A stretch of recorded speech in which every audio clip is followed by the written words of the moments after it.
you're helping people who don't have clients to get clients, which is incredibly valuable, right? You're sharing that Yes. experiences over the years.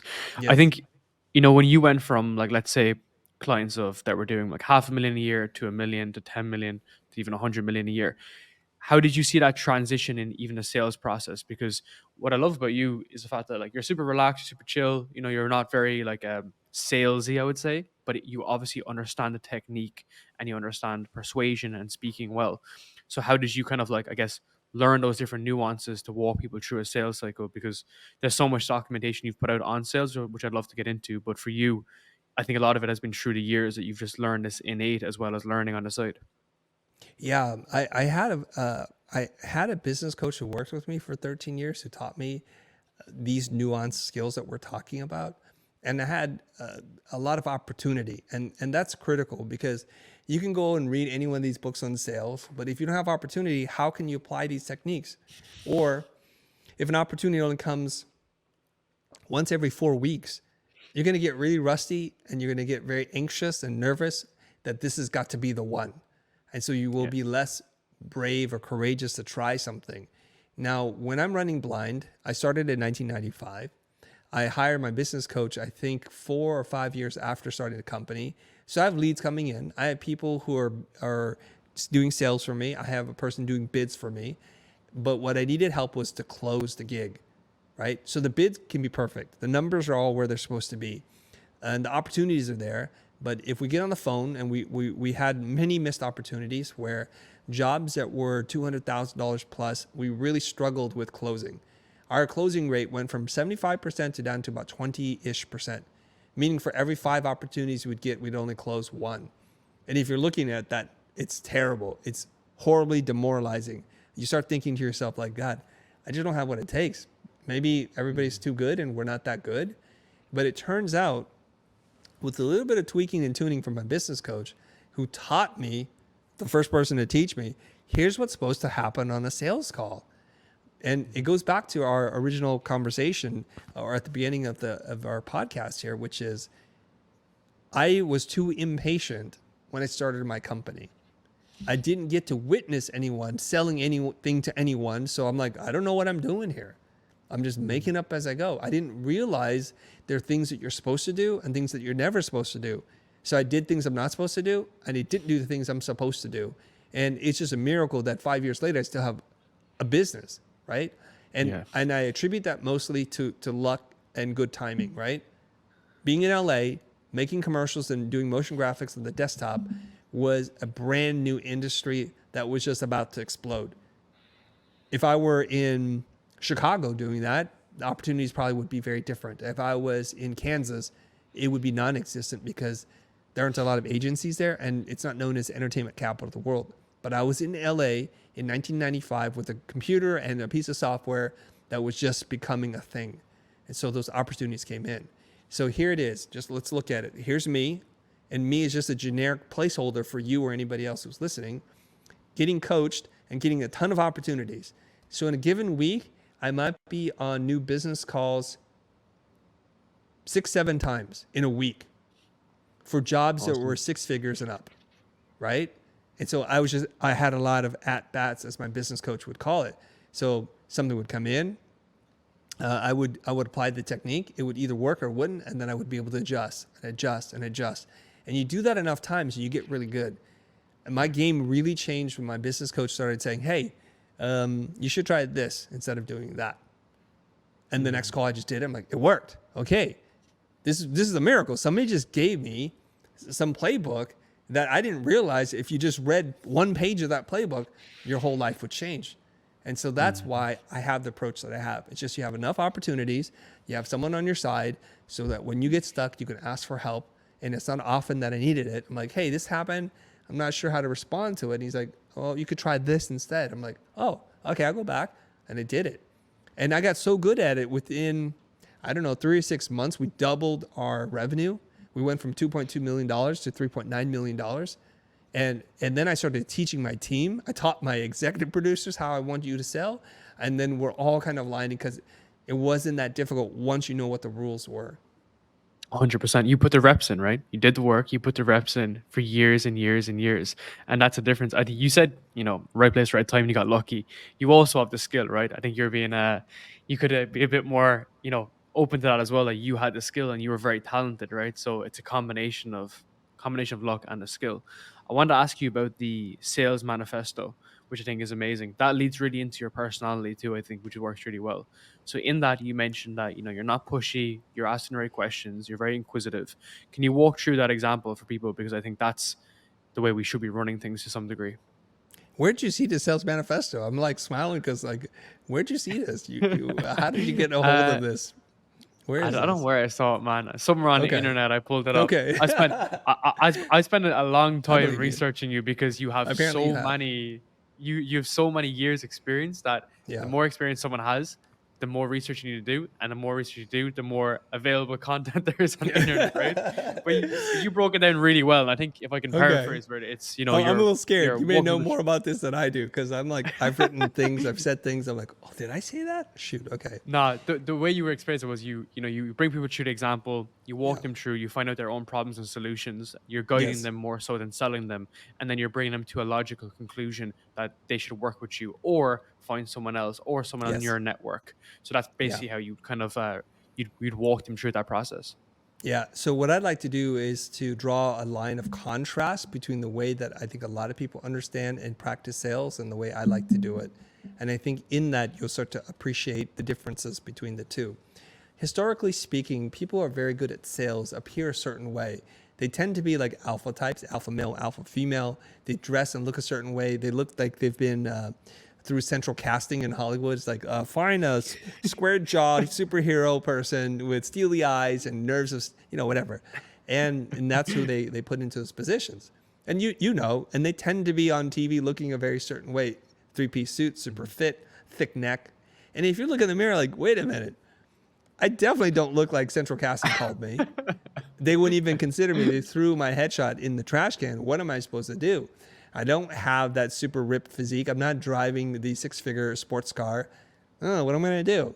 And that's typically who we think of. So first we need to set that aside. None of that matters. In fact, I think a lot of the people who are able to achieve that are pretty much douchebags. Okay? They use high pressure psychological manipulation. They use forms of neurolinguistic programming and things they've been taught to design a situation where the person acts in the moment and responds very emotionally to a purchase, but then later on regrets it and most definitely does not like the whole process. The most classic example of this is the timeshare, the dreaded timeshare. Now, have you ever gone to a timeshare sales pitch before? Never in my life. Okay. For a point of self-torture and just learning lesson, you should sign up for one. Okay. But just remember, like, you're going to hate me for it. And you're like, wow, this is really what's happening. So the whole concept behind a timeshare is they use high pressure techniques to get you to do something. I'll explain it. And once I explain it, you still have to go through with it, but you'll start to see like, oh, that's why they do X, Y, and Z. Okay. I was on vacation in Mazatlan with my family and my parents. And they say at the reception desk, oh, there is an opportunity to invest something in the properties. If you'd like your stay here, we're giving like a very gourmet buffet. Come, there's no obligations, but you must be the decision maker. So if you and your wife are here, we only accept people who come together. So of course, the kids stay in the room, my wife and I, and my parents my parents go to this thing. And it is a wonderful spread. They have every kind of food you want to eat. You're like, wow, this is a really gourmet thing. They did not spare any expense in doing this. And then they give you this pitch. Okay. So once they give you the pitch, they talk about like, imagine yourself on vacation with your family doing the things that are the most important things to you. It's very much an emotional appeal, like being able to do more of this, because after all, you work really hard, but this is life's reward, and family and relationships are the thing that we're working for. And they tell you about the financial stuff. So they switch over to the logic side. If you only travel this many times in a year, you'd spend this. And if you invest in this timeshare, you can not only pick from these properties, but from any of the properties in our sister network, and you'd get first rights, and you have certain access to facilities. And furthermore, the property that you invest in that you can sell for more money than what you paid for it to begin with. So it's a no-brainer, irresistible offer. Except for I wasn't in the market to spend $100,000 or whatever. It wasn't even that much, on a timeshare. Okay, what's working and so they do not let you leave the table because they know they can apply enough pressure. And I'm getting ready to sign a deal that I didn't even know that I wanted. And then I said, I need to make a phone call. They're like, okay. They can't stop you from that, right? So I call my uncle who owns a timeshare, and he goes, hey, kiddo, if you really love to travel and this is all you do, then go ahead and buy it. It'll be okay. But you don't need to do it here, and you don't even need to buy a new one because you can buy a used one from somebody else. I'm like, oh, I didn't even travel that much. What am I doing here? So I had that moment where I was able to snap out of this hypnotic thing, the trance that they put you in. And then I said, no, thanks. And we just got up and left. And that was that. Now let's go over the principles here and why you don't necessarily want to repeat what they're doing. First, they give you an offer of food. And what it's doing is it's priming you to reciprocate. You're much more pliable because they gave you something free that we feel like we have to return that to even the score. So normally if they didn't invite you with food and the pitch started coming, you would just get up and walk out. But you feel psychologically, and we're socially hardwired to do this, and Dr. Cialdini has written about this in his book, The Power of Influence, right? The psychology of persuasion. When somebody does something for us, we want to reciprocate and do back for them. So, and here's the kicker. The amount of value you receive has no relationship to the amount of value you're ready to commit to. What is a really gourmet breakfast going to cost? $50, $70, $100? But I was getting ready to throw down $50,000 for a piece of property that I didn't even know that I wanted. Okay, you see the disproportionate there? Okay. The next thing that they do is they make this emotional appeal to you as to what it is that you want for your life, looking back, your legacy, and all those kinds of things. And then they couple that with the financial, logical stuff. And so it's a perfect sales pitch, except for no one wants to buy a timeshare. That's the only problem. Right? So, And that, go ahead. I was saying, that's how they catch you, is because you're in a position, it's high pressure. They know that they can appeal to that side of your brain. And because you were there with your wife, you want to appease her and make sure she's happy and make sure she has her dreams realized, right? It's Yeah. hit every criteria. But this is what's interesting. It leaves such a bad taste when you say no, or when you actually need to go and make a phone call, because you leave and you're like, damn, they were assholes, versus your approach of helping someone, guiding them, and actually bringing them to a logical decision that, oh, this is a good idea for them. Yeah. Well, you quickly realize they have zero care for you. You're just another number in a quota that they have to hit. None of this was about asking you questions about what you want and allowing you to come to your own conclusion. It's a very refined sales pitch. It's perfect, actually, because they're not easy to sell, and clearly they have people buying these things. Furthermore, what you have is you have a room of other people, and you look around the room. Some people are getting paperwork out. They're signing. They're putting their arms around. Congratulations. You're like, oh, I'm a loser now. So they're using a lot of social cues to pressure you into making a decision. It takes a lot of fortitude to be able to walk away from something like that.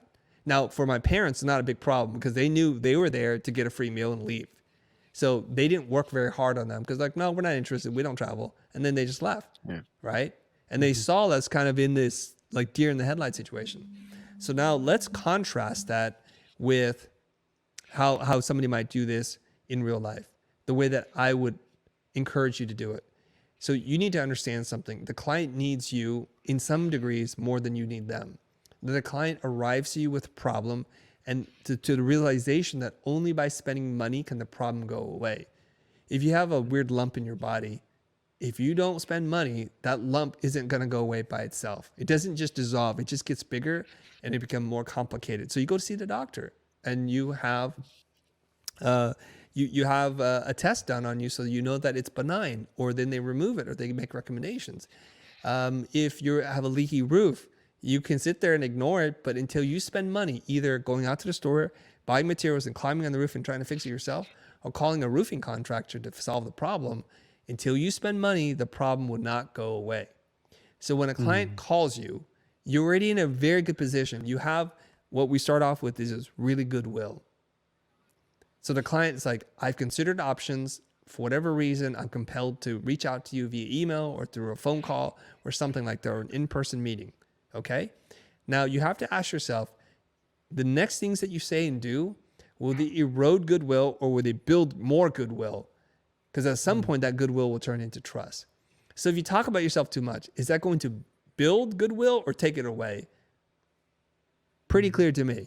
What's up, people? If you want to see the full episode on kickoff sessions, make sure to click right up here and watch the full episode.